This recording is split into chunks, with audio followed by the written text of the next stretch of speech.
Yo, what's going on, everyone? It's Chase. So today we're going to cover BTC, ETH, and I'll give you guys my overall thoughts on the market. Quick shout out to Prime XBT for sponsoring these videos. You get the bonus if you use the promo code Chase, Crypto Chase. Yeah, you get that bonus, right? If you know how to optimize it right, you can make a new account and you can basically get 50% profit bonus every single time because you get a 50% deposit bonus. So, I'm not trying to necessarily teach you how to exploit the system, but if you understand, and let's leave it at that. Okay, so there definitely is some benefit there. Okay, let's talk about Bitcoin. Okay, where's support, right? Support's down here. We got support here. We got liquidity building up here. Eventually, if we get some type of push into here, this is where I'll be looking to get some type of buys going, most likely. In terms of upside, we see major resistance right around here. We come up, we sort of form a top here. Okay, resistance. This price action in here pushes us upwards. We can mark that out, right? So this price action in here pushes us upwards, and then this price action in here is where we break down on high volume, okay? So we're looking for a reclaim, a strong high time frame reclaim above 60,000 to start getting quite bullish again, okay? Spot-wise, let's just talk about that. I'm looking to, like I've been saying on Twitter, I've been, slowly moving out of spot, more so ETH than BTC lately, but I did most of my spot sells. Okay, so I had about, on the way up, right? Let's just start from the beginning. On the way up, I had about 90% spot bags left. I had exited some stuff close to 20K, and then I rebought it, posted all that stuff in the past just in case anyone's lost. And all that stuff was pretty much live, and margin longed. I think it was like 18K or something live. Bought all those dips on the way up. Blah blah blah. Look, we're not talking about the past, but point being is I still had a lot of spot left. I started getting rid of some of that spot in here, right around 60,000. So by 60,000, I was about like 40 or 50% out of spot BTC. I forget the exact numbers. And on ETH, I have been 50% now out of my spot I did 25% around 3K to 3,500, all in this area. I did about 25%, right, all in here. And then I did another 25% recently, right around 4K, right in there. Okay, so those have been my two spot sells so far. I still have 50% bag left if we want to go up towards 5,000. Right around 47-ish, I'll be looking to start taking more. I'll probably do another 20% in here. So at that point, I would be about 70% out of spot, and I'll leave 30% of a moon bag in case we have some type of a crazy bubble and we go towards 7 to 10,000. Then I do something like this. I have 30% left. I take 10%. I take 10%. I take 10%, something like that. And if the market's going to keep going higher than that, then hey, so be it. But I'll be quite happy with my gains from that. Let's just put it that way. And eventually, I don't care what anyone says. I don't care what the future of finance is or any of that shit. Eventually, stuff like this does correct, unless this time is truly different, as people would say. If this time is truly different, then sure, send it to fucking 100,000 or something. I don't know, but that doesn't make sense to me. What I see in these scenarios is always the same type of thing for what I've been trading, which is about 5 to 6 years now or something like that. Yeah, I mean, the first 2 years were, so-so, but what I always see is pretty much the same. You get some type of a major move, and you're eventually going to get a big correction, and we'll see from there, okay? Outside of that, let's talk about ETH and what's relative to right now, because really there's a lot of price action's been quite choppy. We could see that on BTC. So as I said, margin wise, looking around here around the low 50s for BTC. I keep an eye on this level, swiping all this liquidity. That would be pretty crucial, and then a reclaim of this area could be something nice. All right, we're gonna watch that, and obviously I'll update on all this stuff right when on live on CT.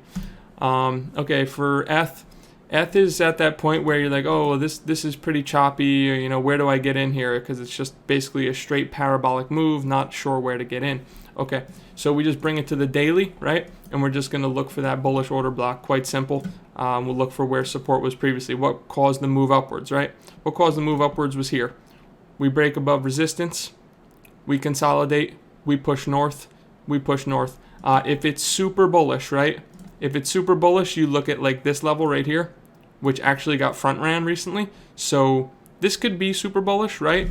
But what I want to say about this too is that I'm not in a big rush. In my opinion, 4,000, 3,000 ETH is expensive. Okay, so hate me all you want for it, but I was in ETH since it was $80. I watched it crash all the way to $80, and I was still holding my bag. I didn't sell any of my bag.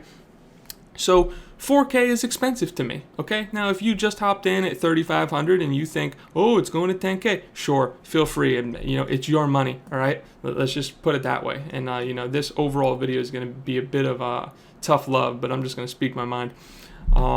Okay, so if it's super bullish, right, we front ran this level, hey, maybe that's it. Maybe we're going higher. Totally possible. What I would like to see is I'd like to see this liquidity ran down here.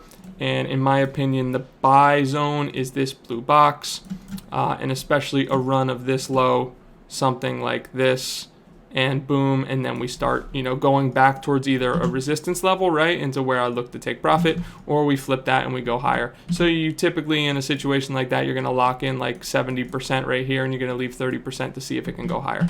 Okay, quite simple. So we talked about BTC, where I'm looking to close more spot towards the 70s, and I'll layer out slowly from there. Another 20%. Or maybe on BTC, I feel like it might have a little more juice in the tank. So maybe I'll do 15%, do another 15%, do another 15%, and by then I probably just leave a moon bag, something like that. And of course, if you haven't seen my portfolio management video, understand that some of this ETH that I sold around 4,000, right? If we were happen to see a big dump, I'll add some of that spot back in the 2Ks. I have no problem doing that. If I sold 25% here, right, and we dip down back into the 2,000s on something crazy, right, I'm not really expecting that, but if we did, I'm more than happy to add back, let's say 12%, maybe 10%, something along those lines. I still want to lock in my profit, right? But we can add some back down there, okay? So if you haven't watched the portfolio management video, go watch that, because I talk about trimming, adding, and that's just my name of the game, the way I play it. Okay, so we talked about BTC spot profits. We talked about BTC where we're looking for margin position. We talked about the level that's crucial to break. Right around here, we want to watch that on high time frame. On ETH, we talked about how it's simply just parabolic, and I'm going to continue to take profits on the way up on spot bag, and where I'm looking to play a margin position, okay, and where I'm looking to get back into spot positions if things get crazy, okay. But once again, I'm not necessarily predicting this, but I think probably this area, low 3Ks, would be the local bottom for at least the short-term future. And then maybe we could chop in here for a bit, right? That would be the optimal scenario, and what I would imagine happens, something like this. Now, how do you play this, right? Let's just talk about that real quick, because I know people, oh, well, you draw this box, but what do you do with the box, right? Okay, so you got your risk-reward tool, right? If you're super aggressive, you play it from the top, and you play it like that, and then there you go, you could grab like 2 risk-reward. Now, that's not me, right? I don't need to be super aggressive. If I don't get in, I don't get in. That's perfectly fine. I'm going to layer my bids in this area, right around here. That's where I'll be layering my bids, and I'll also leave some extra room on the stop, because I'm not trying to be greedy with the stop, because you never know when price is coming down. There could be major slippage, right? And if you get some slippage on your exchange, if it's a margin exchange, whatnot, you got some leverage in play, you get some slippage, and then all of a sudden it can recover and go, right? So I'm definitely going to leave a little bit of room on this stop, probably 20, let's say like 27.99, something like that, and then I could still get 2 risk reward out of it if the target is enough. Okay.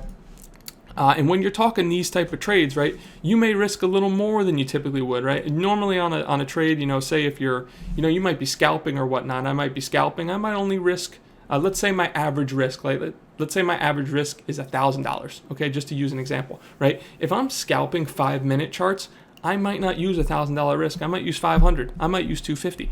But on this scenario where we're looking at a daily level, right? We're looking at a daily level here that's untapped demand right here, untapped demand in here. I personally think it's going to, bounce from this area if it comes down, and I'm going to have a nice wide invalidation. So I'm going to probably put maybe, 2.5 risk, 2.5 R on this, which will be like, 2,500 worth of risk rather than just my normal 1,000. Okay. So that is how I up the risk sometimes. to, sort of balance out if I'm playing a bit of a wider stop, but also it's going to be beneficial to me. I'm not just playing my typical 1,000 risk here in which, I don't really, I wait for this huge move and it doesn't really give me that much, okay? So I do up the risk sometimes depending on the confidence of the level. We're looking here at a daily time frame demand, so that's why my risk will be a bit higher. Keep in mind, when you're piling in risk, you don't want to pile in too much all at once. Like if you're going to play the BTC level, you have to be somewhat cautious about also playing the ETH level, okay? Don't be risking 3R here and 3R here, right? This ETH level, I like more than this BTC level. I feel like this is a bit weird, to be honest. I'd probably just risk the 1R here or a normal trade, and I'll probably do like 2R here. And that's a 3R total, okay? In case we nuke through everything, maximum loss is 3R. Not a huge deal, but definitely not a happy day. Okay, take a sip of water and we'll talk about the overall market. All right, this is where it gets rough. So, personally, I've never been more, I'm not going to say attacked, because it's not really like an attack, but man, have I never been more questioned and just like given constant bullshit and flack about like taking profits and talking about like my Doge short and stuff like that, which by the way, shorted Doge at 70 cents. Okay, and they're 71 cents or something, and the price is 45 cents. Okay, I shorted the very top. All right, so fuck off. Right, that's the first thing I gotta say. So yeah, if you're hating on my posts about me just trading, then it is what it is. You get the fuck off my feed. Outside of that, when you're talking about speculation, and I was saying today how speculation is taking over innovation, we're seeing. Now, I don't want to completely trash talk things. I don't know if Shiba Inu or whatever has any innovation to it. And if it does, then I'm sorry. But what I do know is that the token does not have enough innovation to be the fourth biggest fee generator right now on ETH. And also to be up 42,000% in 30 days. Okay, so what I'm seeing is just a play off Dogecoin. Just people are speculating. It's not about innovation, it's about speculation. And when the market turns into full speculation mode, that is when I personally start to layer out, take a lot of profits, and that's what I've been doing and what I've been trying to guide everyone through on CT. And it just is what it is. Like I said, we've talked about this many times, especially in the portfolio management video. If you're someone who has absolutely no responsibilities, blah, blah, blah, and you want to stay 100% crypto, be my guest. If you think ETH is going to 10K, I don't care at all, and that's perfectly fine. But, if you're someone who, has a family or you got some bills or something, I mean, if you're not taking some kind of profits in this bull market, I think you're out of your fucking mind, okay? And that's all I can say. So, talking about all these new, I'm just going to say scam tokens because it is what it is. They're getting popularity based off Doge, so I don't care if it's Shiba or if it's, Pomeranian or Pitbull or whatever the fuck coin is going up, 100,000% in the past year. It's just, 30,000% in the past couple of days. I got everyone, all my real life friends, oh, you getting Shiba? Fuck no. Okay, that's how I feel about it. I already missed the move, right? I'm not in denial. I know when I miss a move, okay? I missed Doge. I missed it, right? Look, I missed it. This is where you got in. This is where people went fucking tunes, like that actually pissed me off, right? Cryptunes got people into Doge at fucking a cent. And the guy talks about taking profits up here and his community turns on him. Bunch of fucking idiots, man. That's all there is to it. The guy literally got you in at the bottom, and then you troll him when he takes profit, and that's this sort of whole 2021 gang. I'm sure there's some good apples in the bunch, right? But it seems like the majority are just extremely greedy. They weren't putting in the work the past few years. They definitely never made any money trading until everything just went straight north. That's the only time they've ever made money. So whenever you talk about anything going down, they just completely flip the fuck out, have a panic attack, and just go crazy on your feed talking about how you're not going to make it or you're staying poor or some stupid shit like that. Okay? So that's my current thoughts. I think speculation had taken over innovation recently. That's why we saw this dump on ETH today. But in my opinion, this isn't even like, that's not even a real dump, okay? To me, this is nothing. I'm looking for something real. I'm looking for something that's going to wipe some people out, and then I'm looking to get back to trading and find a strong dip opportunity to buy. And like I said, this very well could be the dip, and we could continue to move upwards. That's totally possible. But all I know is that I'm not concerned with being or taking major risks at these prices, or even taking normal risks at these prices. I'm going to wait for prices that better suit me and my plans, and that's all that matters. There's going to be a lot of people who, just falter under the pressure of watching other people make money. Oh, this guy's doing this guy's doing this. I need to up the leverage. I need to do this. Look, like I said, I've been trading crypto since, summer 2017, trading normally since 2016. Like I said, obviously started shitty like everyone else did, but that was my introduction, and I've seen all this happen before.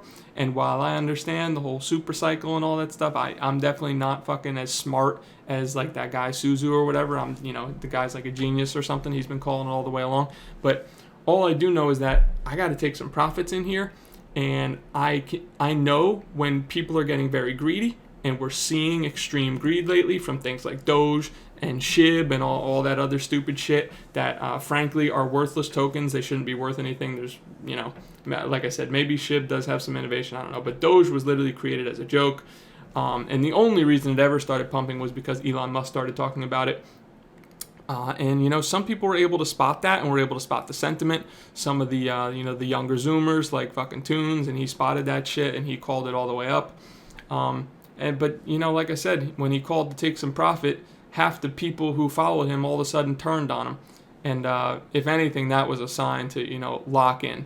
When people are turning on the guy up here, that was a sign for me to lock in. And I'll be holding this 71 short until we get down here. Or if we go new highs, I'll just stop out right here. But I already took profits at 40 cents right here. So I took profits here. If it wants to go up, sure. But personally, I'm looking for this zone. That's where I'll be closing the rest of my short. Okay. So hopefully, I think we covered about everything. BTC spot, ETH spot, BTC margin, ETH margin. Talked about my thoughts on the overall market and how I've sort of layered out to about 50% of my original holdings from pre-bull run. Literally $80 ETH, 3K Bitcoin. I held all that stuff all the way up. I did sell a little bit of the BTC in the beginning, but then I bought it back. And, all this stuff you can find documented, blah, blah, blah, on my fucking Twitter. And hey, look, now I'm starting to take some profits, and if you don't like it, I think you're somewhat delusional, and that's just my personal opinion. Maybe I'll be wrong, and but it's okay. Hey, if I'm wrong, I still got 50% bag left to sell. I'll sell the rest of my ETH at 30,000 or whatever the hell it goes. All right. So hopefully this video is helpful. I'll try to be a rational mind in the craziness of the bull market. Thank you very much, everybody. Have a great day.